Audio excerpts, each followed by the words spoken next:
최저시급이 1만원이 되었을 때는 한 달에 주 52시간 근무를 하게 되면은 최저시급만으로도 200만원 넘게 버는 세상이 온다고 해요. 인트로 보고 오시죠.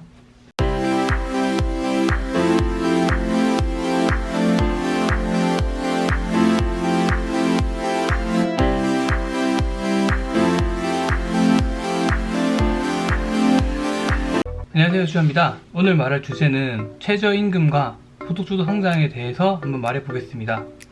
2019년이 이제 절반이 지났고 이제 하반기에 접어들었습니다. 아마 많은 분들이 가장 관심 있어 하는 게 경제일 거고, 경제 성장에 대해서 어떻게 할지 이런 것들에 대해서 아마 관심이 많으실 건데, 이번 정부가 가장 밀고 있는 정책 중 하나가 소득주도 성장이고, 거기에 이제 최저임금과 합쳐져서 이제 많은 분들에게 알려졌을 거고, 그에 해당하는 여파가 많은 영향을 주고 있다고 전 생각을 해요. 그래서 이것들에 대해서 한번 알아보도록 하겠습니다. 여러분은 최저임금에 대해서 얼마나 알고 계신가요? 최저임금을 사전적 정의를 찾아보면은 법으로 최소한의 의식주 생활이 가능한 급여 기준을 정하여 근로자의 생존권을 보호하는 제도적 장치라고 합니다.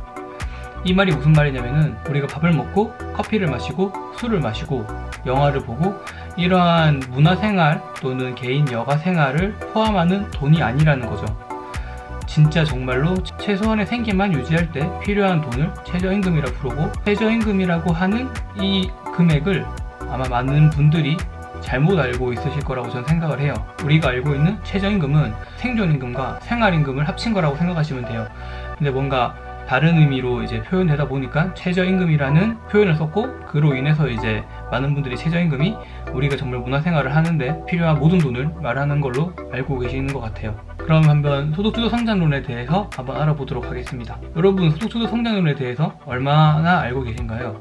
이것을 위키피디아에 검색해서 보면, 임금과 소득을 늘리면 소비가 늘어나 경제성장으로 이루어진다는 이론으로 포스트 케인지언 경제학자들이 주도한 임금 주도 성장론을 바탕으로 한 경제 정책이라고 생각하시면 돼요.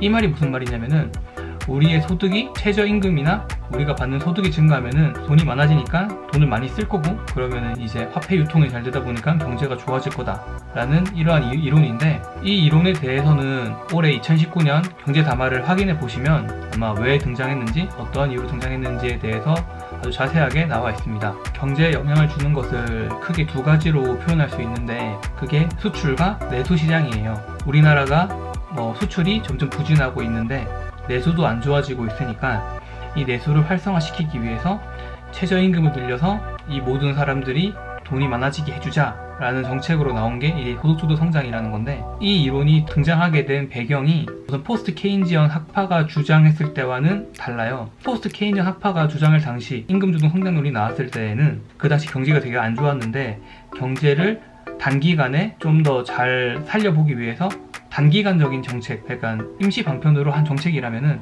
우리나라에서 등장한 소득주도 성장이라는 것은 장기적인 정책이죠. 계속해서 이 노동에 대한 임금을 올려주면서 장기적인 목표로 이제 계속 임금을 계속 무리하게 상승한 게 이제 소득주도 성장론인데, 이 임금주도 성장론과 소득주도 성장론은 적용되는 이 시기가 달라요. 그랬을 때 우리나라에 어떤 영향을 줬는지에 대해서 한번 알아보도록 하겠습니다. 이 이론이 등장하게 된 배경은 2019년 경제 담화에서 나왔는데, 등장하게 된 배경을 간략하게 설명하자면, 우리나라 임금 체계가 있는데, 이 임금 체계가 월 150만원에서 250만원 사이에 인원이 가장 많대요. 근데 이 구간을 조금 더 올려서 250에서 350만원 사이로 받게 하자, 여기서 나온 게 이제 소득주도 성장론이 나오게 된 배경이고, 이렇게 하게 되면은 내수가 강해져서 아마 우리나라 경제에 좋은 영향을 줄 거다라고 해서 이제 등장하게 되었는데, 이 소득주도 성장론 때문에 아마 많은 경제적인 타격이 있다고 많은 경제학자들이 평가를 했고, 지금도 아직까지 많은 영향을 주고 있는 것 같아요. 제가 이 소득주도 성장론이 국내에 영향을 미친 거에 대해서 세 가지로 정리를 해봤어요. 소득주도 성장론이 과연 어떠한 영향을 줬는지 한 번쯤 생각해 보셨으면 좋겠습니다. 첫 번째, 두 번째는 임금을 받는 근로자와 임금을 주는 가게 모두에게 영향을 준 거고요. 그리고 세 번째는 가게에만 영향을 미친 거라고 생각하시면 돼요. 그래서 첫 번째부터 말씀을 드리겠습니다. 첫 번째는 일자리가 감소합니다. 이거는 많은 분들이 아시겠지만 요즘에는 PC방 알바를 구하는 것도 힘들죠. 진짜 알바 구하는 게 하늘의 별 따기라 할 정도로 많이 힘든데, 그만큼 일자리가 많이 줄어들고 있는 거는 사실인 것 같아요. 단순히 알바뿐만이 아니라 그냥 중소기업에 대한 일자리도 마찬가지인 것 같고, 계속해서 일자리는 줄어들 것 같아요. 일자리가 감소하게 되는 그냥 가장 큰 원인은 뭐냐면, 기업 입장에서는 임금을 주는 게 지출이죠. 돈을 많이 번 거에 비해서 나가게 되는 거기 때문에 이 나가게 되는 비용이 소득주도 성장론을 통해서 증가하다 보면은 기업이 실질적으로 걷어들이는 수입이 작게 돼요. 그렇기 때문에 인원을 줄여서 이제 나가는 걸 좀 줄이자라는 게 기업 입장이고요. 보통 우리가 돈을 쓸 때, 또 용돈을 받거나 뭐 월급을 받았을 때 정말 나가게 되는 돈을 제외하고 내가 쓸 수 있는 돈을 줄이게 되잖아요. 그랬을 때 이제 똑같은 원리로 기업에서는 정말 나가게 되는 돈 빼고 기업에서 줄일 수 있는 돈을 줄이는 방안으로 이제 일자리를 감소시키는 거죠. 그렇게 하다 보면은 점차적으로 청년들의 일자리가 줄어들고 실업자들이 늘어나는 현실을 맞이하게 되고, 알바를 구하는 알바생들이 알바를 잘 구할 수 없는 현실이 나타나는 것 같아요. 일자리에 대해서 또 지금 준비를 하고 있는데, 여러분, 일자리가 증가하게 되려면요, 경제가 좋아져서 이 경제가 좋아진 경제가 잘 굴러가기 위해서 많은 일을 해야 되잖아요. 그때 일자리가 증가하게 되고, 일자리가 증가할 때 지원을 하게 돼서 이제 일을 할 수 있는 사람이 많아졌을 때가 일자리가 증가한 거지, 정부가 일자리를 늘려서 일자리가 증가하는 거는 일자리가 증가하는 공식과는 위배된다고 생각을 해요. 정부가 나중에 어떤 평가를 할 때 일자리가 증가했다라고 말했을 때 어떤 일자리가 증가했는지를 한 번쯤 보시는 그러한 안목을 키우셨으면 좋겠습니다. 두 번째는 모든 물가가 상승하게 됩니다. 이 물가가 상승한다는 말이 뭐냐면, 단순히 과일이나 채소의 가격이 올라가는 게 아니고요, 우리가 누릴 수 있는 모든 서비스에 대한 값이 다 올라가게 됩니다. 첫 번째에서 말씀드렸듯이 기업은 나가게 되는 돈을 줄이려고 해요. 1년이든 한 달이든 매출이 있겠죠. 그 매출에서 이것저것 감지하고 나면 순이익이 남는데, 이 순이익이 증가할수록 흑자인 거고 순이익이 감소할수록 적자인 거잖아요. 이 적자를 최대한 줄이기 위해서 매출을 늘리는 수가 있는데, 이 매출을 늘리기 위해서 기업에서 판매하고자 하는 그런 서비스, 이거는 무형이든 유형이든 상관없어요. 그런 것들을 모든 가격을 높이려고 할 거예요. 그러면은 자연스럽게 우리의 임금이 올랐지만 이 임금이 오른 만큼 모든 서비스의 값이 높아지기 때문에 실질적으로 우리 임금이 증가한 거에 대한 영향을 받지 못해요. 예를 들면은 원래 100만 원을 받고 있었는데 50만 원은 식비로 썼어요. 근데 임금이 올라서 120만 원을 받았는데 모든 서비스의 값이 높아져서 밥값이 70만 원 늘었어요. 그러면은 임금이 오르기 전과 임금이 오르고 나서가 똑같게 되는 거죠. 그렇기 때문에 제가 단순한 예를 들었지만은 뭐 여러 가지를 생각했을 때 아마 소득주도 성장을 통해서 아마 나가게 되는 돈이 더 크지 않을까. 우리가 밥만 먹고 사는 게 아니라 뭐 옷을 사든 아니면 커피를 마시든 이런 것들이 다 같이 오르기 때문에 이 물가가 오르는 거에 대해서 아주 큰 영향을 준 것 같아요. 세 번째는 이제 기업에 대한 영향인데, 여러분, 기업이 운영하는 데 있어서 일정 자금이 필요하다는 거는 아마 사업을 해보셨거나 아니면 어떠한 집단을 운영해 보신 분들은 다 아실 거예요. 집단이 단순히 수익과 손해만 보는 게 아니라 이 집단이 굴러가기 위해서는 일정 금액의 돈이 필요하고 그 돈을 계속 유지하거나 부풀려야 되는 게 맞죠? 기업이라는 곳은 계속해서 더 많은 제품을 생산하고 더 좋은 제품을 생산하기 위해서 투자를 하고 또 연구를 통해서 개발을 하는 게 기업인 것 같아요. 제가 아까 말씀드렸듯이 기업이 계속해서 지출이 늘어나다 보면은 투자할 수 있는 비용이 감소하게 될 수밖에 없잖아요. 소득주도 성장을 통해서 기업이 쓸 수 있는 돈이 투자를 하는데 비용이 감소하게 되면은 그 비용 감소로 인해서 새로운 상품에 투자하기보다는 그냥 유지하기만 바쁜 거죠.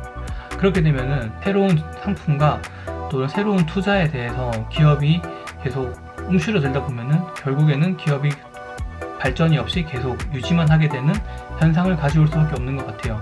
그래서 미래 장기전을 봤을 때 이 소득주도 성장을 통해서 기업이 정말로 발전할 수 있는가를 봤을 때에는 더딜 수밖에 없다고 저는 생각을 해요. 물론 정말 기업의 매출이 정말 좋아서 임금을 올려주더라도 남는 돈이 많아서 투자를 잘하면 모르겠지만 그렇게 되기 너무 어려운 현실이기 때문에 우리 현실과 맞게 임금을 올릴 필요가 있다고 저는 생각을 해요. 최근 들어서 이런 경제 정책에 대해서 뉴스가 많이 나오고 경제학자들이나 아니면 경제 전문가들이 많이 나와서 말씀을 많이 하셔서 많이들 접해보셨겠지만 한 번쯤 우리 스스로가 이거에 대해서 생각할 필요가 있다고 저는 생각을 합니다. 최저임금과 소득주도 성장에 대해서 좋은 예가 있어요.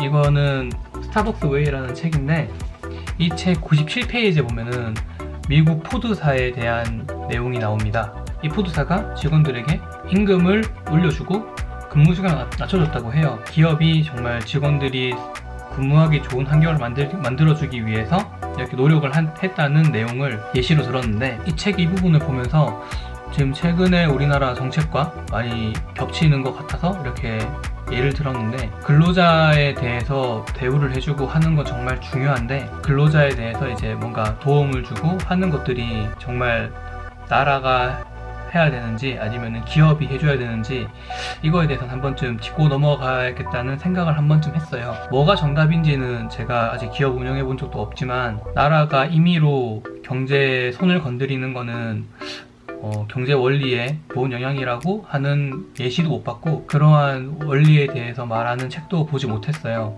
한 번쯤 우리가 단순히 임금이 오른다고 해서 우리가 정말로 좋은지 안 좋은지에 대해서는 한 번쯤은 생각해 봤으면 좋겠어요. 어떠한 정책이나 정치나 경제에 대해서는 우리 국민이 한 번쯤 더 생각해 봐야 된다고 생각을 해요. 단순히 내 임금이 오르는 게 정말 좋은지, 내 임금이 올랐을 때 어떠한 영향을 미치는지에 대해서는 한 번쯤 생각을 해보고, 이게 정말 좋은지 안 좋은지 평가를 스스로 해볼 수 있는 그러한 힘을 우리가 길러야 된다고 생각을 해요. 내 임금이 당장 올랐는데 물가가 똑같이 오르는 바람에 내 임금이 오르는 영향은 많이 줄어들었죠. 그럼 그게 과연 좋은 경제일까요? 저는 아니라고 생각을 합니다. 여러분, 최근에 KFC 닭껍질이 유행이었죠. 저도 한번 먹어보고 싶어서 KFC를 갔는데, KFC에도 이제 주문을 기계로 받더라고요. 아마 맥도날드나 CGV나 이런 곳을 가면은 사람이 주문을 받는 게 아니라 기계가 주문을 받고, 그거에 해당해서 사람이 음식을 내주는 게 많아지고 있는 것 같아요. 앞으로 점차 많아지는 거죠. 결국 여러분의 일자리가 줄어들고 기계가 대체하는 시대가 올 거예요. 이렇게 하다 보면은 사람이 정말 필요한 것 빼고는 아마 다 기계가 대체하지 않을까라는 생각을 해봅니다. 오늘 준비한 영상은 여기까지인데요. 우리나라가 나름 OECD에서도 경제적으로 선진국이고 국민 소득이 많이 증가했고 그만큼 많이 이제 생각하는 것들이 많이 높아졌다고 생각을 해요. 그에 맞게 바른 생각을 통해서 조금 더 많이 생각해봤으면 좋겠습니다. 이상으로 영상을 마치겠고요. 제 영상이 공감되셨거나 나름 도움이 되셨다고 생각이 들면은 구독과 좋아요 눌러주시고요. 앞으로 더 좋은 내용으로 찾아오는 주야가 되도록 하겠습니다. 감사합니다.